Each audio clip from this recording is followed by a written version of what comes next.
Good morning, good afternoon, or good evening, whatever time it is, wherever in the world it is that you are. Welcome once more to another live stream of Alexandra Mayer's Live.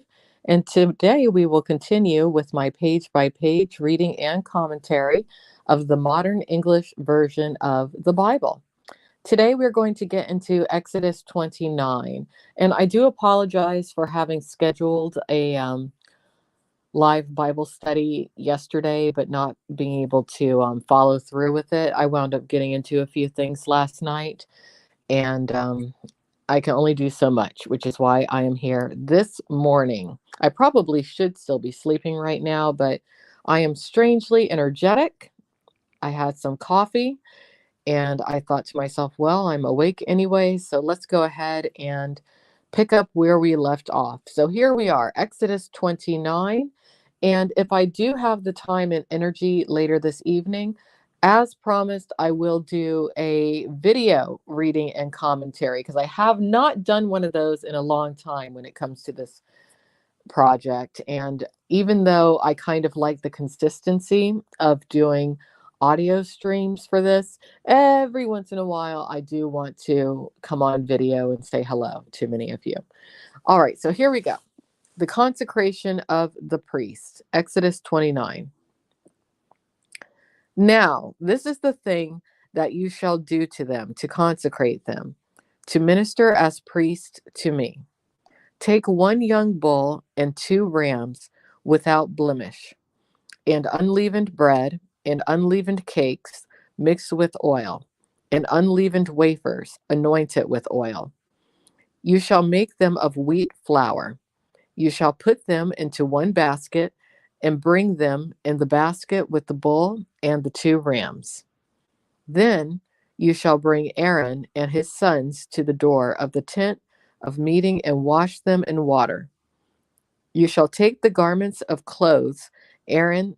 You should take the garments and cloth, Aaron, with the tunic and the robe of the ephod and the breastplate and the gird with him with the skillfully woven band of the ephod. And you shall put the turban on his head and put the holy crown on the turban. Then shall you take the anointing oil and pour it on his head and anoint him. You shall bring his sons and put tunics on them.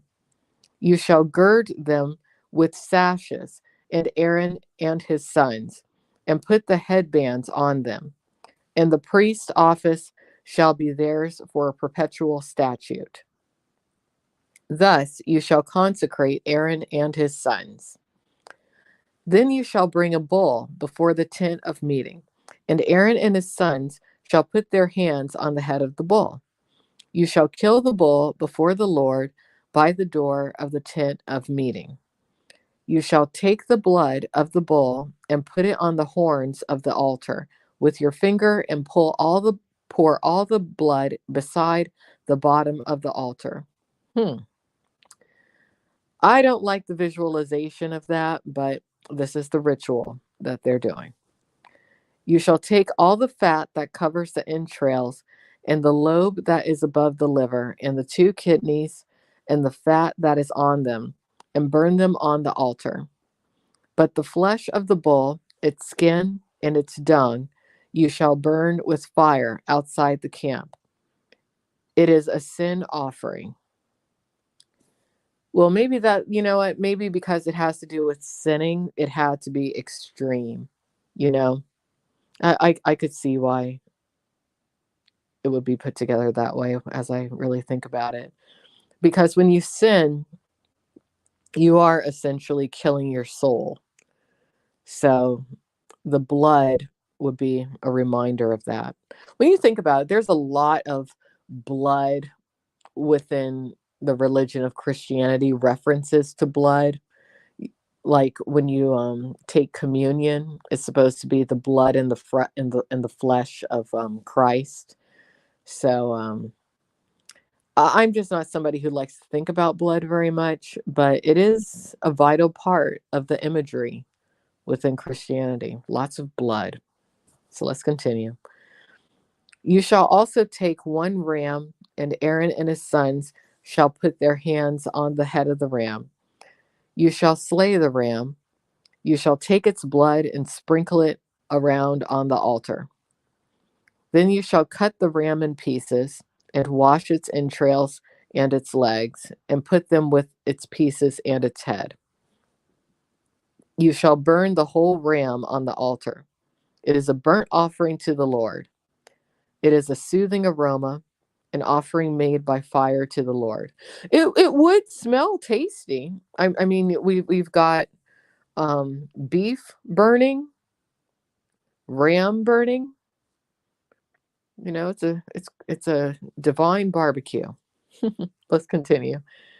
Then you shall take the other ram, and Aaron and his sons shall put their hands on the head of the ram.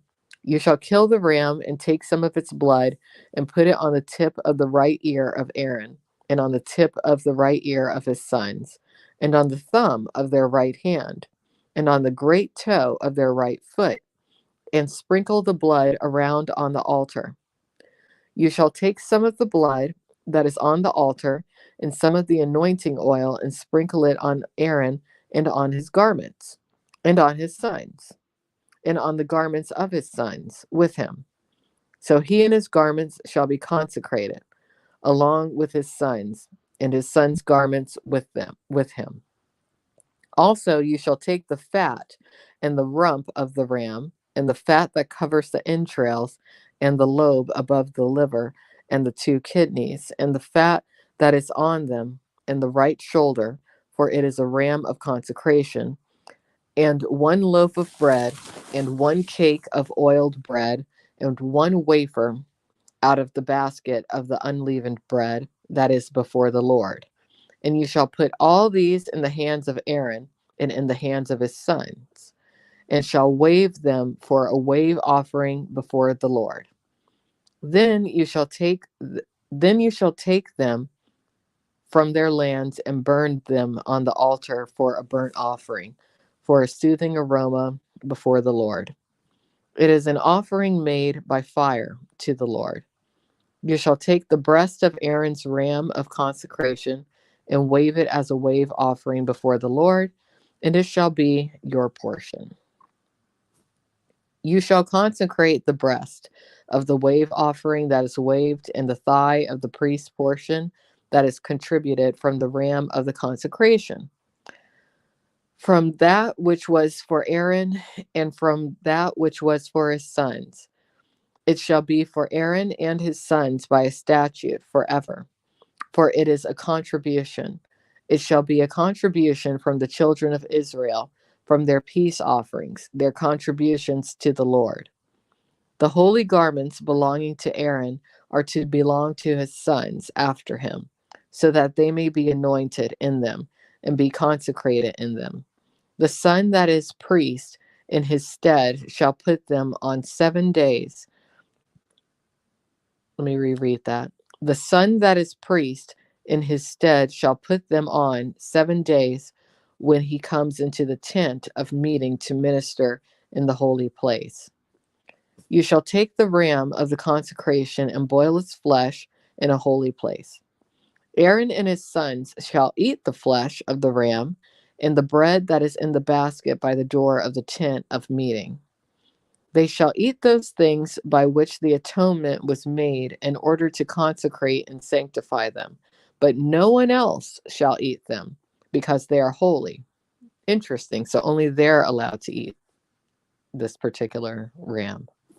If any of the flesh from the consecrations or from the bread remain until morning, then you shall burn the remainder with fire. It shall not be eaten, because it is holy. Thus shall you do to Aaron and his sons according to all that I have commanded you. You shall consecrate them for 7 days. Every day you must offer a bull as a sin offering for atonement, and you must cleanse the altar when you make atonement for it. You must anoint it to consecrate it. For 7 days you must make atonement for the altar and consecrate it. And then the altar will be most holy, and whatever touches the altar will be holy. The daily offerings.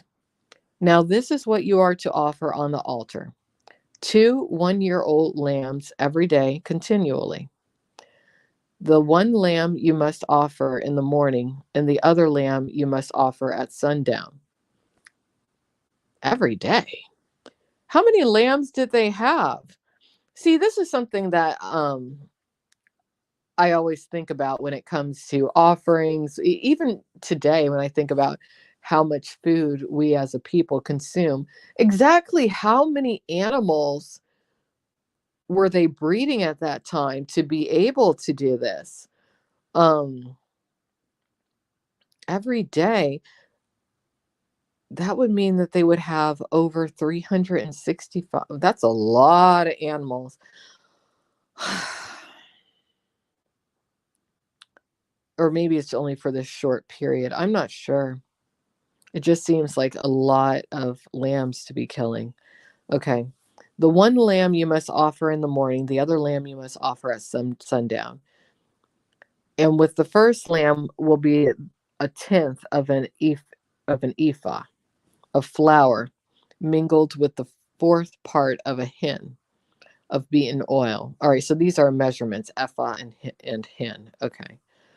And a fourth part of a hin of wine for a drink offering. The other lamb you must offer at sundown, and must offer it with the same grain offering, the same drink offering as in the morning, for a soothing aroma, an offering made by fire to the Lord. This will be a continual burnt offering throughout your generations at the door of the tent of meeting before the Lord, where I will meet with you to speak with you there. I will meet there with the children of Israel, and it will be consecrated by my glory. I will sanctify the tent of meeting and the altar. I will also sanctify both Aaron and his sons to minister as priests to me. I will dwell among the children of Israel and will be their God. Then they will know that I am the Lord, their God, who brought them out of the land of Egypt, so that I may dwell among them. I am the Lord, their God. All right, so that's the end of Exodus 29. It just seems like that's a lot of lambs to be killing every day. I'm going to have to think about this because,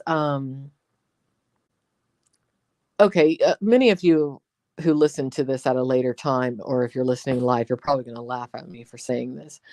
But I have a hard time wrapping my mind around there being so many chickens that are raised every year in order to feed the populace. Because just think about how much chicken there is on a daily basis cooked in the United States of America. Okay? Think about how much chicken we consume. Think about all the establishments that offer chicken. First off, you have the chicken that's sold in the grocery store. You have chicken at fast food places like Chick-fil-A, Burger King, McDonald's, Jack in the Box. Everywhere has chicken. Then you have restaurants that serve chicken meals every day. So it's just very difficult for me to think about how in the world do we as a society manage to raise all these chickens to feed our society. I mean, a part of me thinks to myself, you know what, maybe I need to become a chicken rancher, because I would always most likely be in business because everybody wants chicken. So you think about that. So now I just read this Exodus 29, and they're talking about every single day they have to do an offering, including a 1-year-old lamb. Actually, I'm sorry, 2 1-year-old lambs, not just one, but 2. So they're doing this all the time, 365 days out of the year. And I wanted to make sure that I got this right, because in the passage above talking about the offering of the lambs, Exodus 29, 36, 37, it talks about the thing when it comes to the, let's see, the ram. Is that what it is? The ram is only for 7 days, but the lambs, that's every day. So that's a lot of sheep that they must have had. I mean, 2 every day. Let me bring up the calculator because that just seems like a lot. I mean, did they have that large? I guess, well, they were freed from Egypt. They were the servitude population, the servants, the slaves. So it would have been a lot of them to do this. But let's see, 365 days a year times 2. So 730. Every year, they would have to sacrifice 730 lambs in total every year. So that means every single year, they would have to make sure that the female sheep, that they would have to make sure that at least 730 of the female sheep within their herds produced at least one lamb every year. So I wonder how many sheep in total they had, because they would have to have lambs for food and other stuff too. So I would assume they would have well over 10,000 sheep in total. That's a lot of sheep. I mean, this is a very large group of people with a lot of animals when you really think about it. Sorry to bore you guys with numbers, but I do think about the number of animals and whatnot that were present in the Bible, along with how many people you would have had at certain times. So they had a lot of people. They had a lot of people, a lot of animals, and they must have been doing pretty well to be able to keep up with this number of 2 lambs a day. I just want to make sure I'm understanding this properly. Yeah, I am. It's every day. It's every day because it's under the daily offering section. The earlier part of Exodus 29 talks about bulls and rams, but then you get to the lambs. At least they had to be a year old. At least they weren't super young lambs. They weren't baby lambs. And when you think about it, a year old,